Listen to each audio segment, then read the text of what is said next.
আসসালামু আলাইকুম।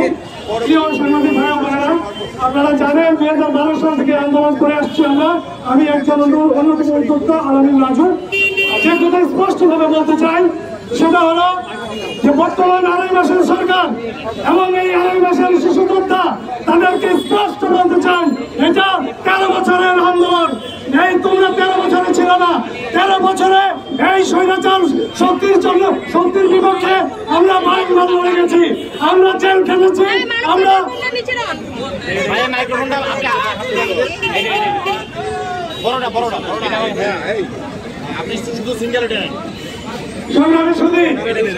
আপনারা যারা এই 35 প্রত্যাশী আছেন, বিভিন্ন জেলা বিভাগ থেকে এসেছেন, আমাদের দাবি পূরণ না হওয়া পর্যন্ত আমরা যাব না। আমরা এখান থেকে আমরা টিএসসি যাব, এখানে মিছিল করে আমরা সিদ্ধান্ত নিব যে আমরা সচিবালয়ে যাবো কিনা। আজকের মধ্যেই এই সচিবালয়ে যারা বসে আছেন প্রাক্তন সরকারের যে স্বৈরাচার তাদেরকে স্পষ্ট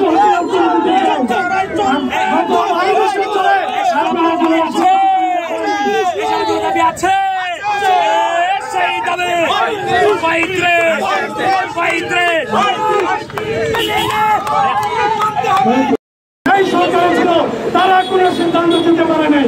এখন কিভাবে তারা 32-এর সিদ্ধান্ত দেয়?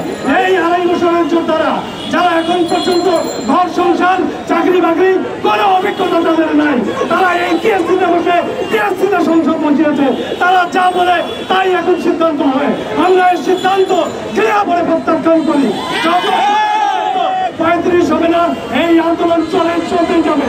আমরা শর্ত সাপেক্ষে উন্মুক্তর কথা বলেছি, প্রত্যেকটা ছাত্ররা কোথায় কোথায় উন্মুক্ত করা যায় সেগুলো অবাধিত করতে হবে। তো যাই হোক, আমি কথা বাড়াতে চাই না। আমরা এই মিছিল এখান থেকে টিএসসিতে নিয়ে যাবো, ওখান থেকে আমরা সিদ্ধান্ত নেব।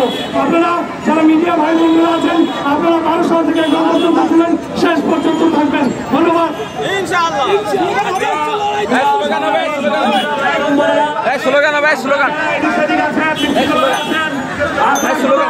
আমাদের এখানে চলে আসুন। আমরা বলতে চাই বাংলাদেশের দাবি আছে, দাবি আছে, দাবি আছে, দাবি আছে, সেই যাবে আমি কে তুমি কে আমরা কারা তোমরা কারা দাবি আদায় করতে হবে। লড়াই চলছে, লড়াই চলবে, 35 লড়বে, চলছে, লড়াই চলবে। এই সারাগুলো দাবি আছে, এই সাধু দাবি আছে, এই বাজু দাবি আছে, এই বড় দাবি আছে, সেই দাবি 35 এগিয়ে যাও, লড়াই হবে, দাঁড়িয়ে যাও, একই সাথে চলে চলে লড়াই চলবে।